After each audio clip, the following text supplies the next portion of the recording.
ప్రేమైన తండ్రులారా, అదే కాలంలో ప్రభుని ఆరాధించడానికి వచ్చిన మనము ప్రభు సన్నిధిలో ఈరోజు మనం పాల్గొడుతూ ప్రభువారిని మనం స్తుతించాము, ప్రభువారిని మనం జ్ఞాపకం చేసుకున్నాము. ప్రభువారిని గొప్పతనాన్ని గురించి మనము పాడుతూ ప్రభువారిని మనం స్తుతించాము. నిజంగా దేవుడు మన నిమిత్తమైన లోకానికి దేవుడుగా దళితుడిగా దిగి వచ్చాడు. ఆయన మనల్ని ప్రేమించి తన మహిమను దొరుకుని మన కొరకు మానవుడిగా లోకానికి వచ్చాడు. అలాంటి దేవుడు మన దేవుడుగా మనకు దొరకడం మనమెంతో భాగ్యము, మనకెంతో ధన్యత. కాబట్టి ఆ ప్రభువారిని ఆరాధించడానికి చేరవచ్చిన మనం ఇంతవరకు పాటలు పాడుతూ ప్రభుని స్తుతించాము. సమయంలో ప్రభుని ఆరాధించడానికి ముందుగా 10 నిమిషాలు మనము దేవుని మాట మనం చదువుకుందాం. అందుకు సహాయకరంగా కీర్తనలు 30వ కీర్తన మొదటి నుండి 12 వచనాలు మనం చదువుకుందామండి. మొదటి నుండి 12 వచనాలు ఒక వచనం నేను మరొక వచనం మీరు చదవాలని ప్రభునామములో కోరుతున్నాను. కీర్తనలు 30వ కీర్తన 1వ వచనం నుండి 12వ వచనం వరకు మనం చదువుకుందాం. మొదటి వచనం: యెహోవా, నా శత్రువులను నా విషయమై సంతోషపడలేక నీవు నన్ను ఆదరించున్నావు, అందుకై నేను నిన్ను కొనియాడుచున్నాను.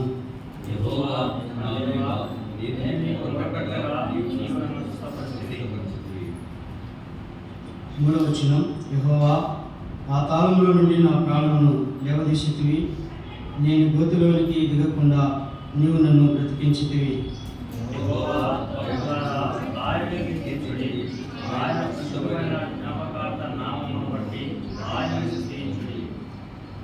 5వ వచనం: ఆయన కోపము నిమిషం మాత్రములను, ఆయన దయ ఆయుష్కాలమంతయు నిలుచును. సాయంకాలం నా ఏడుపు వచ్చి రాత్రి ఉండినను, ఉదయం నా సంతోషం కలుగును.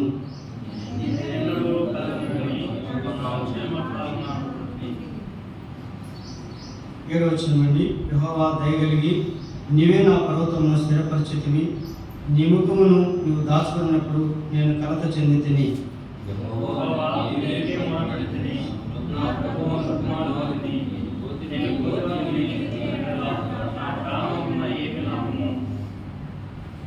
తొమ్మిదవ వచనం: మన్ను స్తుతించిన నీ సత్యమును గురించి అది వివరించిన.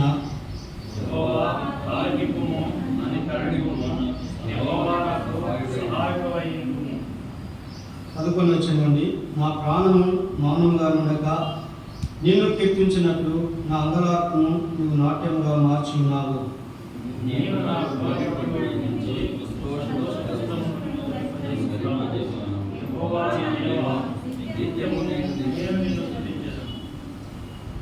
12వ వాక్య భాగాల నుండి ఆరాధన సేకరంగా కొన్ని మాటలు మనం జ్ఞాపకం చేసుకుందాం. ఇందులో ఆరాధనకు ఎన్నో అంశాలు మనకు కనబడుతున్నాయి. అయితే కొన్ని మాత్రానికి మనము జ్ఞాపకం చేసుకుందాం, ప్రభువారిని స్తుతించుదాం. ప్రియమైన తండ్రులారా, భక్తుడైన దావీదు మహారాజు ఈ కీర్తన రాస్తూ దేవుని గురించి చాలా అద్భుతమైనటువంటి మాటలు పలుకుతున్నాడు. 2వ వచనంలో: యెహోవా, నా దేవా, నేను నీకు మొరపెట్టగా నీవు నన్ను స్వస్థపరిచితివి అని మనం చూస్తున్నాం. 3వ వచనంలో: యెహోవా, పాతాళముల నుండి నీవు నా ప్రాణమును లేవదీసితివి, నేను గోతిలోనికి దిగకుండా నీవు నన్ను బ్రతికించితివి అంటున్నాడు. చూడండి, దేవుడు ఎంత కృప గలవాడు, ఎంత ప్రేమ గలవాడు ఈ 2 వచనాల్లో మనం చూస్తున్నాం.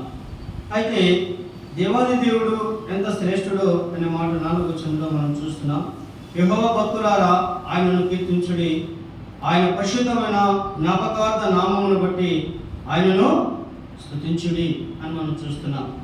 ఎందుకు ఆయన స్తుతించాలంటే ఆయన పరిశుద్ధమైన జ్ఞాపకార్థమైన నామమును బట్టి ఆయనను స్తుతించుడి అని మనం చూస్తున్నాం. ప్రభు పరిశుద్ధుడని, ఆయన పరిశుద్ధతలో మహానీయుడని, ఆయన యొక్క నామమును జ్ఞాపకార్థంగా బట్టి ఆయనను మనము స్తుతించాలని భక్తుడు తెలియజేస్తున్నాడు. అయితే ఆ దేవాది దేవుడు ఎంత కృపగలవాడు, ఎంత దీర్ఘశాంతుడో అక్కడ మనము 5వ వచనంలో కూడా మనం చూస్తున్నాం. ఆయన ఏమంటారు? ఎలాంటి వాడంట? ఆయన కోపము నిమిషమాత్రమండును, ఆయన దయ ఆయుష్కాలమంతయు నిలుచును. సాయంకాలం ఏడుపు వచ్చి రాత్రి ఉండులను, ఉదయమైన సంతోషము కలుగును అని మనం చూస్తున్నాం. ప్రేమైన దేవులారా, దేవుని యొక్క కోపము నిజంగా మనం చూసినట్లయితే, లేఖనాలు మనం చూసినట్లయితే, నోహు కాలంలో దేవుని యొక్క కోపము రాగా 40 దినాలు 40 రాత్రులకు భూమి ఏమైంది? మునిగిపోయింది. అలాగే మరి మనం ముందుకు వచ్చినట్లయితే మరి ఆ యొక్క మరి పిల్లరా సొదొమ గొమొర్రా పట్టణాలు మరి లోతు కాలంలో కూడా అప్పుడు కూడా అగ్ని చేత కాల్చివేయబడినట్టుగా మనం చూస్తున్నాం. దేవుని యొక్క కోపము ఏది కూడా నిలవదు అన్నట్టుగా మనం చూస్తున్నాం. ఎవరు కూడా నిలవరు అన్నట్టుగా మనము చూస్తున్నాం. మరి కొన్ని సందర్భాల్లో మనం చూస్తే దేవుని యొక్క కోపానికి పర్వతాలు కూడా కదిలించి మరి పొగగా లేస్తాయని కూడా మనము లేఖనాల్లో మనం చూస్తాం. అయితే అలాంటి కోపం కలిగినటువంటి దేవుడు ఎలా ఉన్నాడంటే మన పైన, ఆయన కోపము నిమిషం మాత్రం ఉండును, ఆయన దయ ఆయుష్కాలమంతయు ఉండును. వీళ్ళ నిజంగా దేవుడు మన పట్ల ఆయన ఎంత దయగలవాడంటే మనము ఆయన దయను మనము వర్ణించలేము. ఆయన దయ మన మీద ఉన్నది కాబట్టి ఈరోజు ఉదయకాలం దేవస్థానం వచ్చి దేవా నీ స్తోత్రము, దేవా నీ వందనాలు అని మనం స్తోత్రాలు చెల్లిస్తున్నాం. ఆయన దయ లేకుండా కోపం ఉన్నట్లయితే మనం ఇప్పుడు ఉండేవారము కాదు, ఆయన ఆరాధించేవారం కాదు. అందుకే అంటున్నాడు, ఆయన దయ ఆయుష్కాలమంతయు నిలుచును. ఆయన దయగలవాడని, ఆయన కృపగలవాడని, ఆయన దీర్ఘశాంతుడని ఈ లేఖనాల్లో మనం చూస్తున్నాం. ప్రేమైన దేవులారా, అందుకే 7వ వచనంలో కూడా అంటాడు, యెహోవా దయగలిగి నీవే నా పర్వతమును స్థిరపరిచితివి. ఏమంటున్నాడు? నీ దయ వలన నా పర్వతాన్ని నువ్వు స్థిరపరిచినావు అని భక్తుడైన దావీదు మహారాజు తెలియజేస్తున్నాడు. ప్రేమైన దేవులారా, నిజంగా దావీదు మహారాజు అంటున్నాడు 8వ వచనంలో, నేను గోతిలోనికి దిగినడలా నా ప్రాణం వలన ఏమీ లాభము, మన్ను నేను స్తుతించిన, నీ సత్యమును గురించి అది వివరించిన అని ఈ భాగంలో మనం చూస్తున్నాం. ప్రేమైన దేవులారా, నిజంగా మనం ఎవరండి? మనిషిలో మనం ఎక్కడి నుండి తీయబడ్డాం? మట్టిలో నుండి తీయబడ్డాం. అవును పిల్లరా, మళ్ళీ మనం చనిపోతే ఎక్కడ వెళ్ళిపోతాం? మట్టిలోనికి వెళ్ళిపోతాం. అయితే దావీదు మహారాజు అంటున్నాడు, నేను చనిపోకుండా నువ్వు నన్ను బ్రతికించావు, నా పర్వతాన్ని స్థిరపరిచావు, నా ప్రాణమును లేవదీశావు, నువ్వు నన్ను బ్రతికించావు అంటూ దేవుని స్తుతిస్తూ ఒక మాట అంటున్నాడు. ఏమిటంటే మన్ను నిన్ను స్తుతించునా. అవునండి, మనము మట్టిలోనికి వెళితే మనం ప్రభువారు స్తుతించలేమని ఎరిగి మనం మట్టివారమైన మనులను మట్టిలోనికి వెళ్ళకుండా మనల్ని సజీవులుగా ఉంచి ఆయన స్తుతించేవారుగా దేవుడు మనలో జ్ఞాపకం చేసుకున్నారు. ఆయన ప్రేమించాడు, ఆయన కనికరించాడు. ప్రియులారా, మన్నులను ఆయన దేవుడు ఎలాగ మనల్ని మార్చాడో మనం చూసినట్లయితే దావీదు మహారాజు అంటున్నాడు, అక్కడే మనం చూస్తున్నాము 11వ వచనంలో, నా ప్రాణం మౌనంగా ఉండక నిన్ను కీర్తించినట్టు నా అంగలాపు నువ్వు నాట్యంగా మార్చున్నావు, నా గోనెపట్ట విడిపించి సంతోషవస్త్రమును నన్ను ధరింపజేసి ఉన్నావు అంటూ దేవుడు స్తుతిస్తున్నట్లుగా మనము లేఖనాల్లో మనం చూస్తున్నాం. ప్రియమైన దేవులారా, మన్నుతో చేయబడిన మానవులమైన మనం ఏమయ్యాము? ఆదాము ద్వారా అపరాధులుగా తీర్చబడ్డాము. ఆజ్ఞను అతిక్రమించి చేయవద్దన్న పనిని చేసి తినవద్దన్న పండు తిని పాపంలో పడి దేవునికి ఆదాము వాళ్ళు దూరమయ్యారు. అదే వంశంలో నుండి మనం వచ్చాము. అదే ఆజ్ఞలు మనం అతిక్రమించి దేవునికి దూరమయ్యాము. పాపంలో జీవితము మరణానికి పాత్రులం. మనము మన్నే కానీ తిరిగి మన్నులో చేయాల్సినటువంటి వారు. అయితే ప్రభువారు మన్ను అయిన మనులను ఆయన జ్ఞాపకం చేసుకున్నారు. పిల్లల, మనము దీనదశలో ఉన్నప్పుడు ఆయన మనలను జ్ఞాపకం చేసుకున్నాను అని కీర్తనలు భాగాల్లో మనం చూస్తున్నాం. ఎప్పుడు జ్ఞాపకం చేసుకున్నాడంట? మనము దీనదశలో ఉన్నప్పుడు. ప్రేమైన దేవులారా, నిజంగా ఆ దేవుని యొక్క ఆ దయ సంకల్పం ఎంత గొప్పదో మనం జ్ఞాపకం చేసుకున్నాం. మట్టిలో చేరాలి, కానీ మనము మట్టిలో చేరవలసిన మనలను ప్రభువారు మట్టిలో ఉంచక మనను ప్రాణాలుగా ఉంచి మట్టివారమైన మనలను మహిమగల దేవుని ఆరాధించే భాగ్యం ఇచ్చాడని. ఎవరిని? మహిమగల దేవుని ఆరాధించే భాగ్యం మనకి ఇచ్చారు. అవును పిల్లరా, ఆ ప్రభువారు మనల్ని ప్రేమించి మన కొరకు ఈ లోకానికి మరి ఎలాగొచ్చాడంటే నిజంగా ఆయనకు మధ్యవర్తిగా వచ్చాడు. ఎలా వచ్చాడు? మధ్యవర్తిగా వచ్చాడు. పౌలు తిమోతికి రాస్తుంటాడు కదా, ఈయన క్రీస్తు నరుడు దేనికి అన్నాడంటే దేవునికి మానవులకును మధ్యవర్తి.